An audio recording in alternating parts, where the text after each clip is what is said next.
Hi, this is Richard Carlton London. You're listening to ClearTales, and the story here is Red and Yellow, the final years of Vincent van Gogh. Those final years are really the last 3 years, but I thought I'd give you just a little bit of trivia about him that might amuse you, as it amuses me. I love trivia. Let's see. Vincent, he really painted just for 10 years of his life. Just 10 years. He died at 37, so he started around 27. But in those 10 years, he created 2,100 works of art. 2,100 is a big number.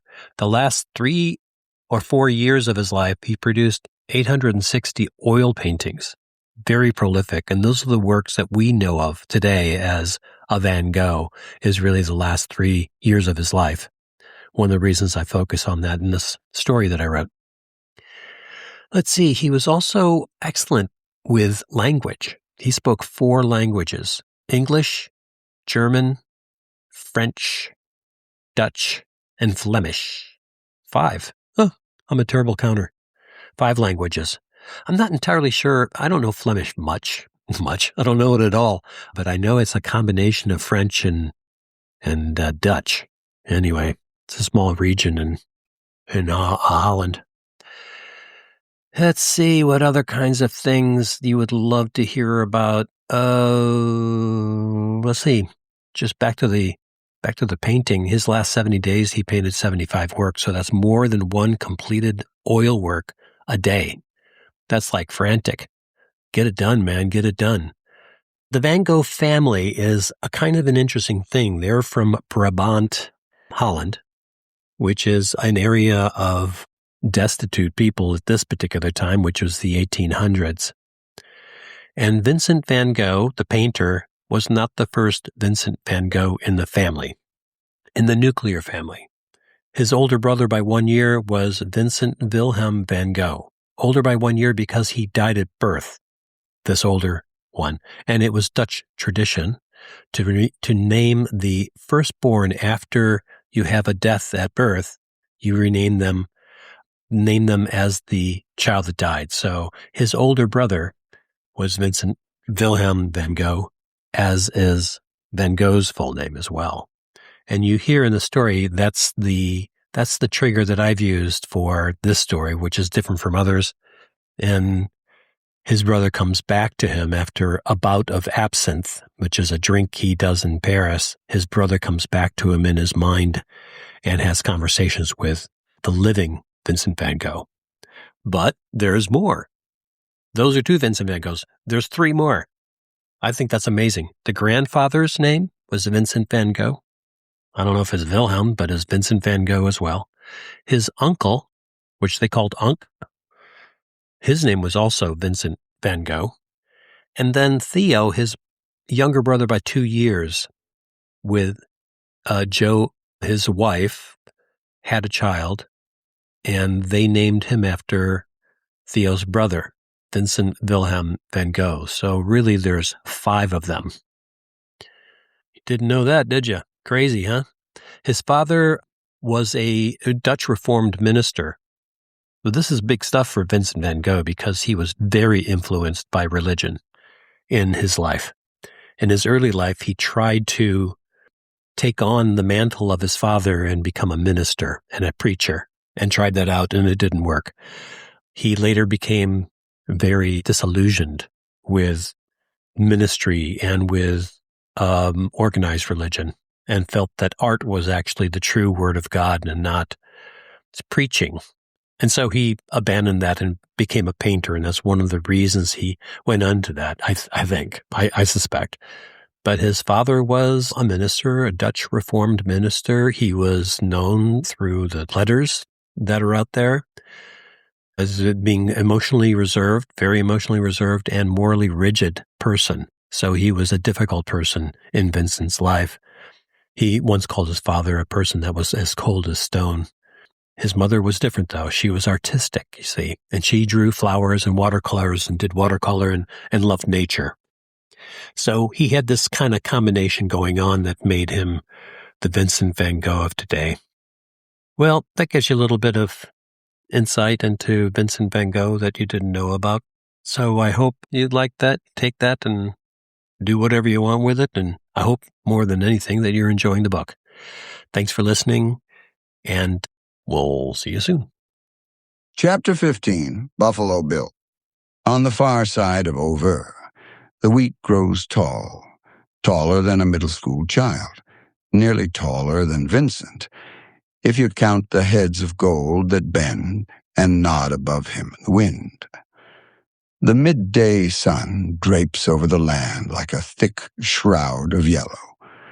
And although the sun's heat could bake bread, this is his favorite season. Each step into the field is met by a chorus of insect chirring, and the squeak and dry rattle of wheat on linen feels like home as he pushes through to his spot, a small patch trampled flat by his boots, marked by a two-legged easel, and the canvas already clamped to its teeth. He opens the letter. Paris, 18th of July, 1890. My dear Vincent, your last letter reached us yesterday, and I was glad to hear that the weather in Auvers has allowed you to work so tirelessly. Joe and I often marvel at your determination. If only I could show you how often your canvases give us strength. There are moments when the days here feel heavy, and then I look at the portrait you made of me years ago and remember how much we have endured together. I write now with some news which I hope you will understand. Joe and I must go to Holland for a short time. Her mother has written repeatedly, urging us to come so she may help with the baby. Joe has not been entirely well since the birth, and although she tries to hide it, I see how exhausted she is. The doctor believes the change of air and some weeks of rest will do her good. We had hoped to make the journey later in the year, but there are matters in the firm that have taken such a toll on me that the partners have begun to suggest I take some time away as well. You know how precarious things have been and why I do not speak of it often. Still, I feel it is necessary, for Joe's sake, and perhaps for mine also. Please do not think this means I am abandoning you. No, on the contrary. Once we are settled there, I will write often, and from Holland it may even be easier, as the atmosphere will be kinder than Paris has been of late. I plan to come to Auvers upon our return, and if circumstances allow, even sooner. Nothing would please me more than an afternoon walking with you through the fields you describe so vividly. Jo sends her love. She says she dreams of seeing you paint little Vincent someday. Perhaps we may all be together before long. The baby grows daily, his hands already grasp with surprising strength. When he is older, I will tell him what devotion truly is, and I will speak of his uncle who painted the world as few have ever seen it. Do write when you are able. It means a great deal to us both. With all affection, your loving brother, Theo.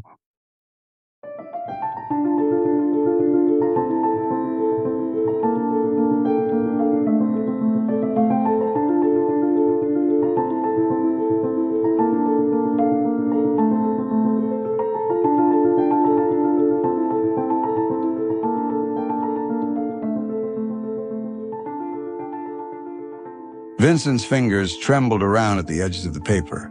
Heat crawled up his neck and blooms across his cheeks in a burning flush of desertion. His brother would take Joe to Holland, to Brabant without him. A family outing.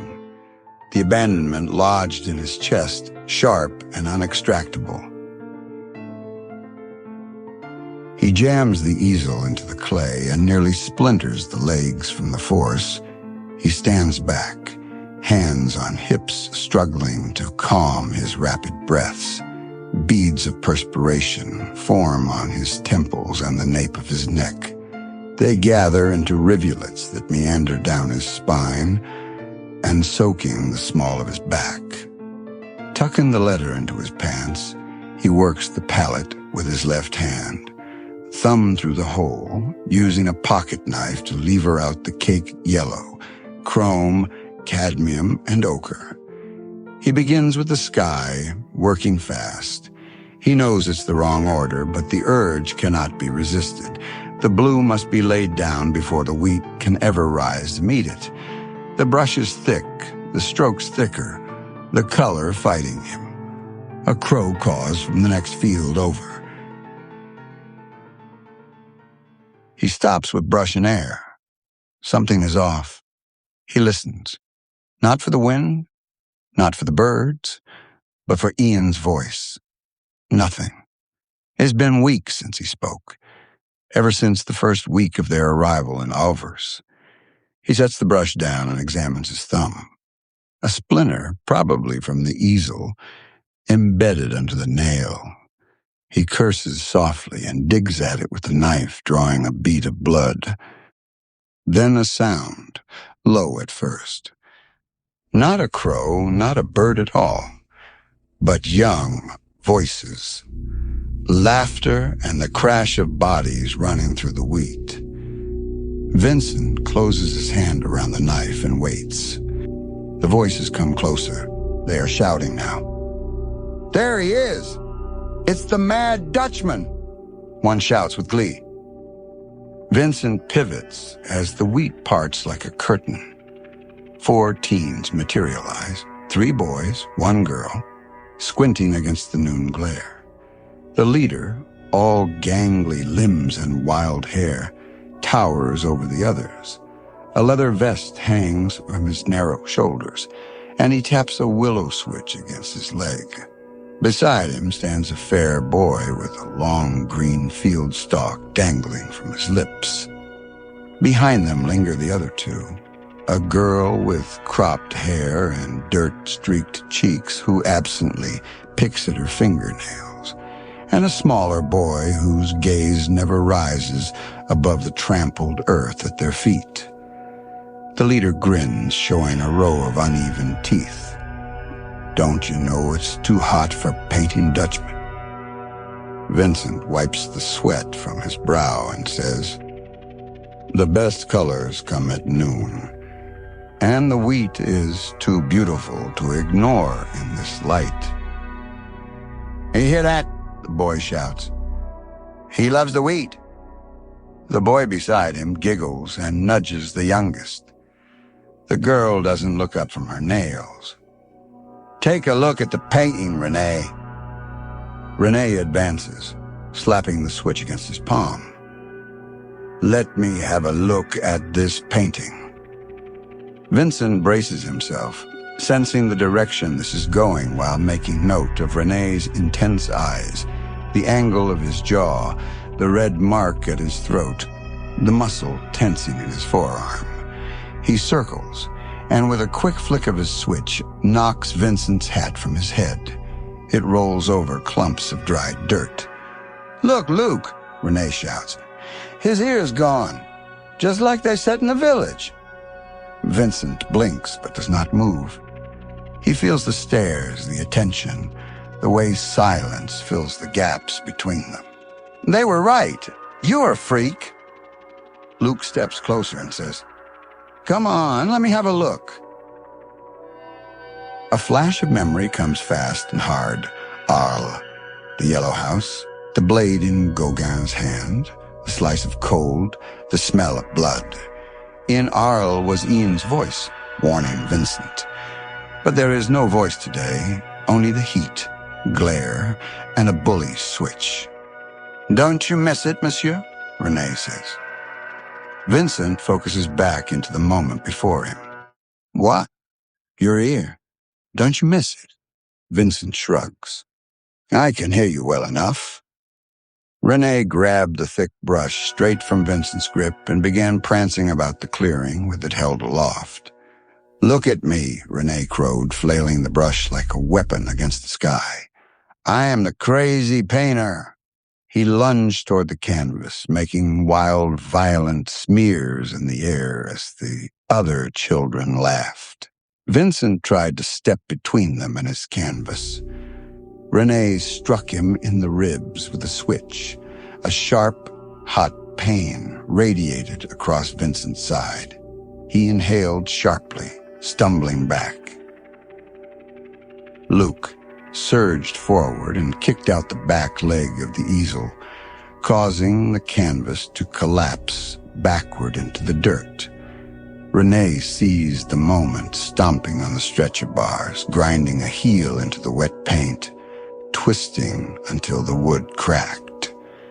Vincent reached for the boy's arm. Instinctively, desperately, Renee shoved him hard. Vincent fell backward and crashed to the ground. His head struck the soil with a dull thud that sent a cluster of sparks across his vision. The crows shrieked overhead as if echoing the violence. Renee towered above with the sun behind him, breathing hard with triumph as Vincent squinted up. "Mister, you just met Buffalo Bill," he says, spit flecking from his mouth. For a moment, Vincent did not move as he looked at Renee. The side of his face throbbed where he'd hit the ground. Dirt clung to his cheek and collar. His right hand shook violently as he pushed himself upright. He dusted off his trousers twice, 3 times, grinding his palm into the coarse fabric until he steadied. The crushed easel leaned sideways, splintered at one joint. Vincent surprised himself by speaking aloud. "Yes," he croaked. "I've heard of this Buffalo Bill. An American cowboy, a showman of the West, a man of the frontier." His fingers found a pencil in his coat pocket almost on instinct. Kneeling beside the ruined canvas, he began sketching Renee's stance, the violence in his posture, the switch angled like a whip, the Buffalo Bill. The girl shouldered an imaginary rifle. "Renee," she shouts, "let's go hunt a buffalo before it gets too hot. You'll see me again, crazy man." And the posse scattered, vanishing into the surrounding wheat, pushing and jostling each other until they were heard no more. Vincent surveys the damage, the dirt and heel print pressed into what was just a moment before, a bright and living thing.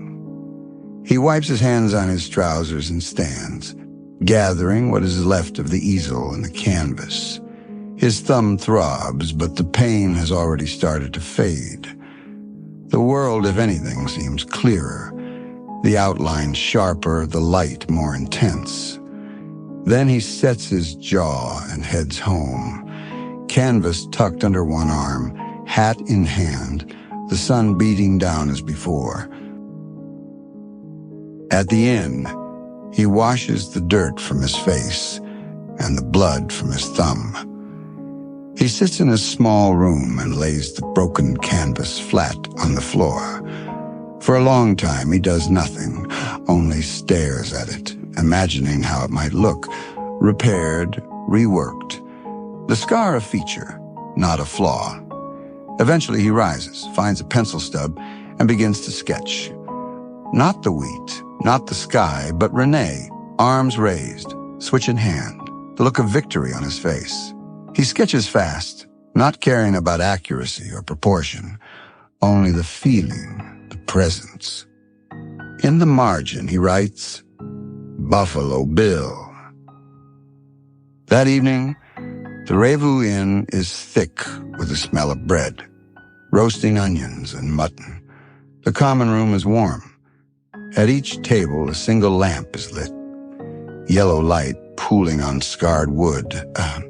Vincent sits in the corner by the kitchen, a bowl of stew in front of him, and eats slowly. The innkeeper's daughter brings him bread. There are only 3 other patrons tonight, 2 farmers and a man in a gray coat with a doctor's bag at his feet. Dr. Paul Gachet joins him, inquiring about his stay, his painting, and the inn. Vincent responds with kind, quiet words about the innkeeper, the town, and its residents, expressing contentment with village life. He asks the doctor if he can paint his portrait, to which Dr. Gachet responds that he would be delighted to sit for Van Gogh any time. "I'll come around tomorrow, then," Vincent replied with a wide smile.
Okay, thanks so much for listening. This is Richard Carlton, London. You're listening to ClearTales. This story is Red and Yellow, the final years of Vincent van Gogh's life, final 3 years. And this is a commercial message. Yes, commercial message, everybody. I do not advertise ClearTales. I don't go out there and spend money and advertise it all over. I just put it up into the internet, into podcast platforms, and hope that folks like you find it. And where do you find it? Well, it's all over the damn place. I'm telling you, it's on Spotify and Apple Podcast. It's in Amazon Music. It's on Audible. It's in YouTube. It's in Podbean, iHeartRadio. It's all over the place. And the only way that this gets in front of listeners like you and others you may know is by you helping out and saying, hey, I'm going to like this podcast on this podcast channel I'm listening to. I'm going to comment. I'm going to say, hey, I like this or I don't like that. I'd like to hear from everybody and what they have to say, and I try to make these better. And more importantly is to pass this on to a friend. If there are others that you think would enjoy listening to this, please do send it to them, and that would help me and help others. And that's a commercial message. Ain't much of one, but there you go. So thanks again for listening. I really hope you're enjoying it, and we'll see you back here on ClearTales. Thanks. Bye.